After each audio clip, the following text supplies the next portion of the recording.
आम्ही एकत्र आलो, आता मराठी माणसानं एकजूट दाखवावी, भाजपची ही एक्सपायरी डेट आहे. संयुक्त मुलाखतीतून ठाकरे बंधूंचा हल्लाबोल. विकास केलाय तर धमक्या पैसे का द्यावे लागतायत?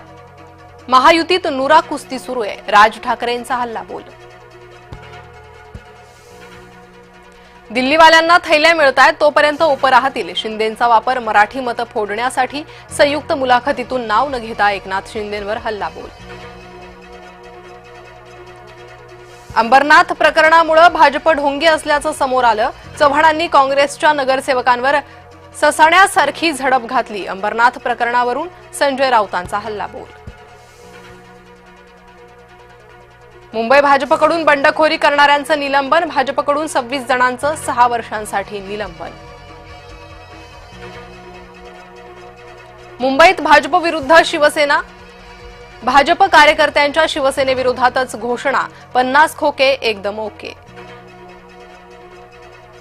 परळीत राष्ट्रवादी, शिवसेना आणि एमआयएम एकत्र प्रचारात. एमआयएमनं केले होते पंकजा मुंडे, धनंजय मुंडेंवर आरोप.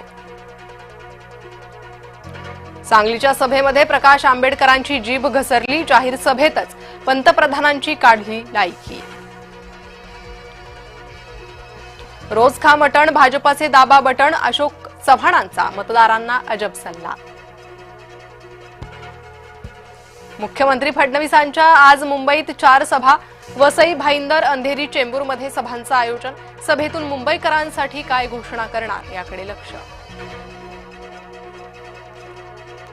आज ठाकरेंची तोफ नाशकात धडाडणार.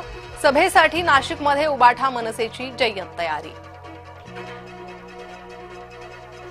मुंबईचा विकास काय? मुंबईत जन्मून म्हातारे झालेले करणार. उपराजधानीतून देवेंद्र फडणवीसांचं ठाकरे बंधूंना जोरदार प्रत्युत्तर. मुंबईकरांसाठी भाजप शिवसेनेचा जाहीरनामा लवकरच. येत्या 2 दिवसात जाहीरनामा घोषित होण्याची शक्यता. सूत्रांची माहिती. 10 जानेवारीला पुण्यासाठी दोन्ही राष्ट्रवादीचा जाहीरनामा होणार प्रसिद्ध. दोन्ही राष्ट्रवादींच्या जाहीरनाम्याकडे पुणेकरांचं लक्ष. भाजपची अवस्था पिंजरा सिनेमातील मास्तरासारखी. हातात तुणतुणं घेऊन थांबल्याप्रमाणे स्थिती. जयंत पाटलांची भाजपवर टीका. उद्धव मामू सत्तेत आले तर मुंबईचं मोहम्मद लँड करून टाकतील. उद्धव ठाकरेंच्या आरोपांवर मंत्री नितेश राणेंचा पलटवार. रस्ते अपघातातील जखमींना तात्काळ कॅशलेस उपचार. देशभर महत्वाकांक्षी योजनेला गती. 7 राज्यांमध्ये अंमलबजावणी सुरू. पश्चिम रेल्वेच्या आज उद्या 250हून अधिक लोकल रद्द. 6व्या मार्गिकेच्या कामासाठी लोकलवर गंडांतर. ईडी छाप्यांच्या ठिकाणी ममता बॅनर्जींकडून पुरावे ताब्यात. ईडी अधिकाऱ्यांनी लावले गंभीर आरोप. इराणमध्ये महागाई विरोधात आंदोलनं सुरू असतानाच पोलिसांवर चालत्या गाडीतून गोळीबार. तर आंदोलनकर्त्या 45 जणांचा मृत्यू. अमेरिकेचं दबाव शुल्क. रशियाकडून तेल खरेदी करणाऱ्या देशांवर 500% आयात शुल्क लावणार. आजपासून WPLचा थरार. पहिल्याच सामन्यात गतविजेत्या मुंबईसमोर बंगळुरूचं असणार आव्हान.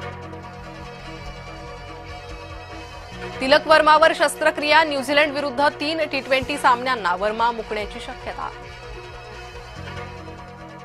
बांगलादेश क्रिकेट मंडळाचं पुन्हा ICCला पत्र. सुरक्षेचं कारण देत भारताबाहेर सामने हलवण्याची केली मागणी.